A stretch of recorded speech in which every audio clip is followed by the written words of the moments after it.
Doctor साहब, आप जो है समाज सेवी हैं और आपने समाज में बढ़ चढ़ कर हिस्सा लिया है और जब जब समाज के बहुजन समाज के धार्मिक कार्यक्रम होते हैं उसमें आपकी भूमिका अहम रहती है। पेशे से आप डॉक्टर हैं और डॉक्टर जो है भगवान होता है, ये संस्कृति कहती है। डॉक्टर साहब, इस समय जो बहुजन राजनीति है 2022 के बाद हाशिए पर पहुंचती जा रही है और जो बहुजन समाज का जो वोट बैंक है दो धरातल पर बढ़ चुका है। तो जो जिनसे हमारा मुकाबला होने जा रहा है 1585 का हमेशा रहा और जिसके आधार पर हमने सरकारें भी बनाई, समाज को हमने यूनाइटेड करने का काम किया। तो जब समाज यूनाइटेड भी हो गया और समाज को यूनाइटेड के बाद सत्ता भी 3-3, 4-4 बार मिली, सत्ता मिल गई और जब सत्ता मिल गई तो सत्ता मिली समाज की सक्रियता से, समाज की यूनाइटेड से, समाज की मेहनत से सत्ता मिली। ठीक, जब समाज सक्रिय हो गया तो तो अब समाज आज भी सक्रिय है और जो समाज है वो वफादार समाज है, वो हमारी पार्टी नेतृत्व के लिए वफादार है। लेकिन ऐसी कहाँ खामियां हो गई डॉक्टर साहब, आप तो अनुभवी हैं, चिंतक हैं, दलित राजनीति को भली भांति जानते हैं। डॉक्टर साहब, आप पेशे से डॉक्टर हैं, समाज में आपका योगदान रह रहा है। तो जो दलित राजनीति और जो बहुजन राजनीति है वो हाशिए पर पहुंच चुकी है। लोगों का ये कहना है कि अब जो बहुजन समाज की जो राजनीति है वो बिल्कुल खत्म हो जाएगी आने वाले टाइम पर। तो क्या मामला है, किस तरीके का मामला है डॉक्टर साहब? आप तो अनुभवी हैं, आपने समाज में योगदान दिया। सबसे पहले तो आपके चैनल के लिए मेरा बहुत बहुत साधुवाद और आपके लिए मेरा सादर जय भीम नमो बुद्धाय। और जो भी दर्शक सुन रहे हैं उन सभी के लिए मेरा सप्रेम जय भीम नमो बुद्धाय, जय भारत। सर, दरअसल बात अगर हम करते हैं राजनीति के हाशिए पे जाकर के, तो इतिहास गवाह है इस देश में दो ही संस्कृतियां सबसे आगे रही हैं। एक वैदिक संस्कृति, दूसरी जिसे हम लोग श्रमण संस्कृति बोलते हैं। श्रमण बोले तो जो लोग मेहनतकश लोग हैं, जिन्होंने अपनी ज़िंदगी में मेहनत करके खाया है, कमाया है और जो हुआ खोदते हैं रोज पानी पीते हैं। एक जो वैदिक संस्कृति है उनके बारे में ज़्यादा नहीं कहूँगा क्योंकि वो सर्वविदित है, सब जानते हैं किसने कमा के खाया है और किसने मुफ्त में खाया है, कैसे किसको उल्लू बना के खाया। और बात करें दलित राजनीति या बहुजन राजनीति से रिलेटेड, कि बहुजन राजनीति इस समय 2022 के चुनाव के बाद हाशिए पर है और ख़त्म होने के कगार पर है। इससे पहले मैं लोगों को थोड़ा सा बताना चाहूँगा कि बसपा की राष्ट्रीय अध्यक्ष परम आदरणीय बहन कुमारी मायावती जी, जो मानव साहब काशीराम जी के परिनिर्वाण के बाद वो अध्यक्ष बनी और सत्ता में पूर्ण बहुमत से कायम नहीं हुई। तो ये तो निश्चित है कि काशीराम साहब ने इस भारत में बहुजन राजनीति का एक ऐसा हब तैयार किया। कभी सोचा नहीं था मानव साहब ने कि मेरी मेहनत एक समय जाकर के जो मैंने इकट्ठा की है वो बिखराव की तरफ जाएगी। यही आपके क्वेश्चन का है कि बहुजन राजनीति छिन्न भंग होती जा रही है। उसके पीछे और रीजन है। मानव साहब काशीराम बहुत ही दूर दृष्टि वाले थे। उनको पता था कि समय आने पर एक दिन बहुजन राजनीति को बखेरा जाएगा, इसका बिखराव होगा। उसका अभी परिणाम आपने 2022 में देखा था। बहुजन राजनीति प्रॉपर तरीका से छिन्न भिन्न हो गई पूरे भारत की, किसी प्रदेश की नहीं कहेंगे, पूरे भारत की। आप ये देख सकते हैं कि सिर्फ एक ही पार्टी जहाँ भी चुनाव होता है वो साम दाम दंड भेद की नीति से वो चुनाव को जीतते हैं। बहुजन राजनीति का बिखराव और उसका पतन के पीछे एक बहुत बड़ा षड्यंत्र है। वो षड्यंत्र ये है, मानव साहब काशीराम को पहले से पता था ये कभी भी षड्यंत्र करेंगे और जो मैंने मूवमेंट तैयार किया है इसे बिखेर देंगे। जब मानव साहब काशीराम की माता जी का खबर उनके पास आता है और उनके पिताजी का, काशीराम तेरी हम शादी करना चाहते हैं। काशीराम साहब ने जब जीना भाना के संपर्क में आने पर डॉक्टर B.R. अम्बेडकर जी का पूरा लिटरेचर उन्होंने पढ़ा। Doctor B.R. अम्बेडकर साहब जिन्हें भारत रत्न कहते हैं, सही मायने में वो भारत रत्न नहीं है, वो तो विश्व रत्न है, विश्व भूषण है, प्रज्ञासूर है, सिंबल ऑफ नॉलेज, ऐसे ही नहीं कहा जाता किसी के लिए। Doctor B.R. अम्बेडकर बहुत ही दिव्य दूरदृष्टि रखते थे और उन्होंने किसी विशेष जाति के लिए नहीं काम किया, उन्होंने संपूर्ण देश के लिए काम किया।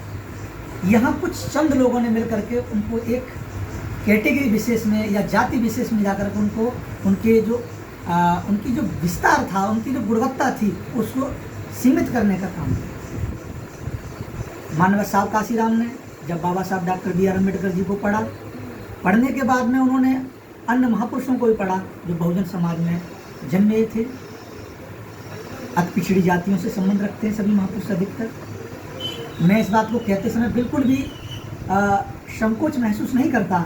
मानव साहब काशीराम वे राजनीति के स्तंभ रहे हैं जिन्होंने OBC समाज के सभी महापुरुषों को अपने कन्नों पर करके ढोने का काम किया है। मुझे तो आज समय में नहीं आता कि वह OBC समाज, वो शूद्र समाज है, कहाँ है, क्यों नहीं अपना इतिहास समझ पाया। मानव साहब काशीराम ने सभी महापुरुषों, संतों, गुरुओं को अपने कंधों पर ढोकर के उनकी विचारधारा का प्रसार किया, जन जन तक उनकी विचारों को पहुंचाया। और जो जातियां टुकड़ों में बांटी हुई थी, 7 या 643 जातियों में, उन जातियों को एक एक करके मानव साहब काशीराम ने 1700 जातियों को एक प्लेटफॉर्म पर लाने का काम किया। और उसका रिजल्ट भी 2007 के चुनाव में 1100 जातियां एक प्लेटफॉर्म बहुजन समाज पार्टी के पक्ष में आने पर पूर्ण बहुमत की सरकार प्रथम बार उत्तर प्रदेश में बनी। उससे पहले कभी पूर्ण बहुमत की सरकार उत्तर प्रदेश में किसी गवर्नमेंट की नहीं बनी है, किसी पार्टी की नहीं बनी है।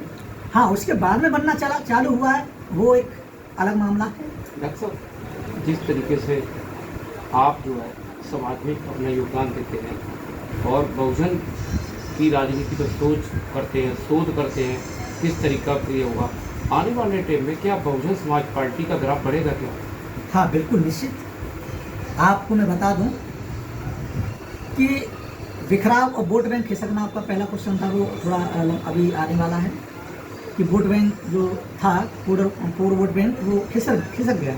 आपने देखा होगा कि जो 24 रहता था हमेशा बहुजन समाज पार्टी का, वो अचानक डायरेक्ट 12-11 पे आ गया।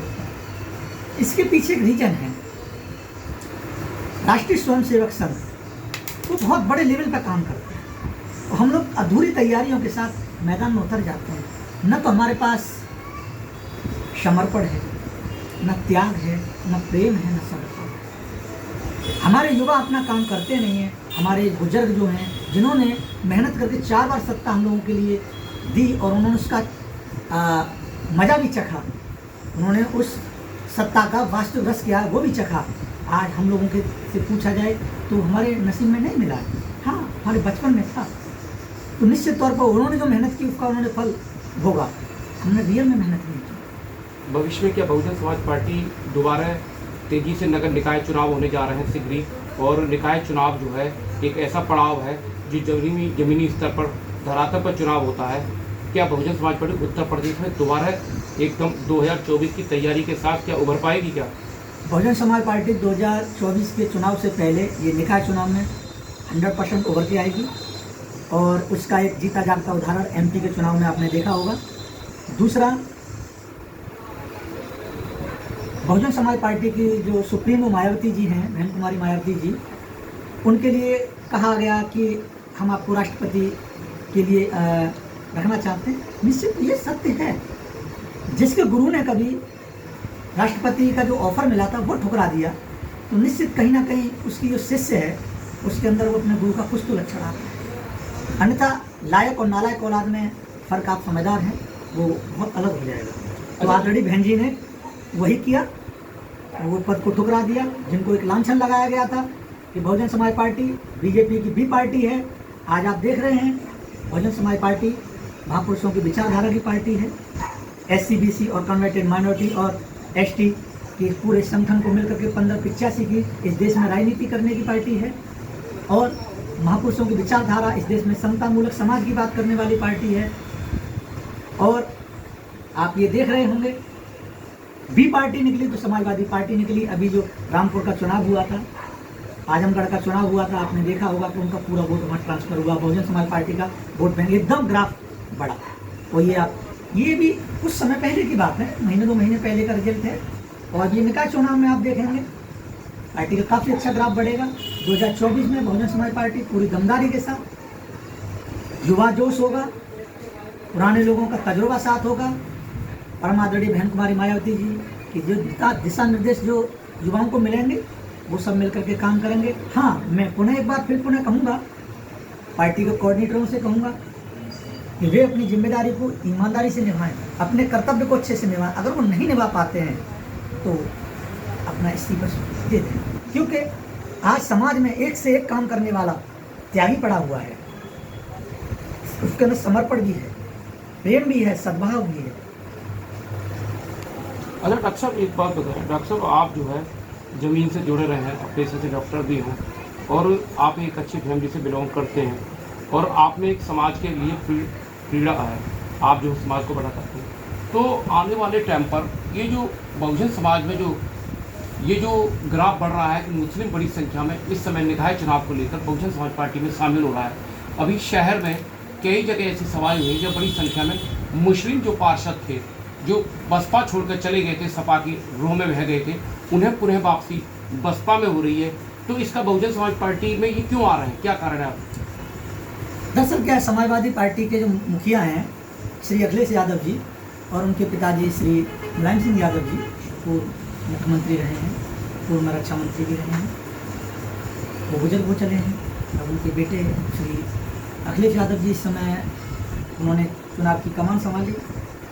दरअसल मुस्लिम समाज को थोड़ा वक्त लगा समझने में कि जो समाजवादी पार्टी है वो बीजेपी की बी पार्टी है, बी टीम है, वक्त लगा। दूसरा, जब मुस्लिम समाज ने अपने हक अधिकार की बात की, हमेशा उसके इस वोट बैंक का इस्तेमाल किया गया। कभी भी उसके लिए जो उसका हक जो होता है, जो उसकी हिस्सेदारी होती है, वो कभी उसमें क्लियर नहीं होती। मुस्लिम समाज के लिए मानवत साहब काशीराम ने काफ़ी मेहनत किया जगाने के लिए, तमाम संत महापुरुषों ने प्रयास किए। मुस्लिम समाज को बहुत प्रयास किया कि ये शायद समझ जाए। बाम से मानवत साहब काशीराम ने बनाया, बहुजन समाज पार्टी में सीधा कन्वर्टेड माइनॉरिटी की ओर इशारा किया गया है, अल्पसंख्यक की ओर इशारा किया गया है। देर से सही पर दुरुस्त आए। और आप देखेंगे निकाय चुनाव में जिस प्रकार से मुस्लिम समाज की बहुजन समाज पार्टी में वापसी हो रही है, ये ताबूत में कीला ठोंकने के बराबर कार्य होगा। ये मुस्लिम समाज का इस समय जिसको ये ज्ञात हो गया कि वास्तविक उसके हक अधिकार और उसका भला कहीं पर है, तो इस देश में बहुजन समाज पार्टी नहीं है। और मुस्लिम समाज इस बार आप देखेंगे निकाय चुनाव से लेकर के लोकसभा चुनाव में भी वो ताबूत में कीला ठोंकने का काम करेगा इस बार मिलकर के। अच्छा डॉक्टर साहब, एक बात बताइए, जो लोग कह रहे हैं सारी राजनीतिक पार्टियां डॉक्टर अम्बेडकर को लेकर काम कर रही हैं, सभी डॉक्टर अम्बेडकर की बात करती है, तो जो डॉक्टर अम्बेडकर के सपनों का जो भारत है, क्या बहुजन समाज पार्टी की केंद्र में सरकार किसी कारण 2024 में बन गई तो डॉक्टर अम्बेडकर के सपनों का भारत का निर्माण करेगी क्या बहुजन समाज पार्टी? बिल्कुल, इसका जीता जागता उदाहरण आपने देखा होगा। जब बहुजन समाज पार्टी की पूर्व में 4 बार सरकार बनी, डॉक्टर अम्बेडकर को अगर उनके विचारधारा को और उनको जिंदा करने का काम अगर देश में कहीं पर किया गया तो आप देख सकते हैं उत्तर प्रदेश में बहुजन समाज पार्टी की सरकार नहीं की गई। आप ये भी देख सकते हैं, आप उत्तर प्रदेश के चारों कोने में से किसी भी कोने में आप एंट्री करेंगे तो आपको डायरेक्ट लगेगा ये उत्तर प्रदेश नहीं, ये बुद्ध प्रदेश है। इसके देश में बुद्धिज्म को का प्रचार प्रसार करने के लिए अपना ही नहीं अपने संतान को भी दाव पे लगा दिया था और बुद्ध के मिशन को आगे बढ़ाने के लिए, प्रचार प्रसार करने के लिए आगे भेज दिया था। यहाँ भी सेम परम आदरणीय बहन कुमारी मायावती जी ने, उनके गुरु आदरणीय मानवत साहब काशीराम जी ने इस पार्टी की जो नींव रखी है वो डॉक्टर अम्बेडकर की आइडियोलॉजी को फॉलो करने के लिए और डॉक्टर अम्बेडकर के कि सपनों का सच्चा भारत बनाने के लिए, क्योंकि जब तक बहुजन समाज पार्टी सेंट्रल में नहीं पहुंचेगी तब तक इस देश में संविधान पूर्ण रूप से लागू नहीं होगा। संविधान का पूर्ण रूप से लागू होने का मतलब है बाबा साहब डॉक्टर अम्बेडकर का। ने कहा है कि पूरे भारत में जब डॉक्टर अम्बेडकर के सपनों का भारत बनेगा वो बहुजन समाज पार्टी बनाएगी, ये उनका कहना है।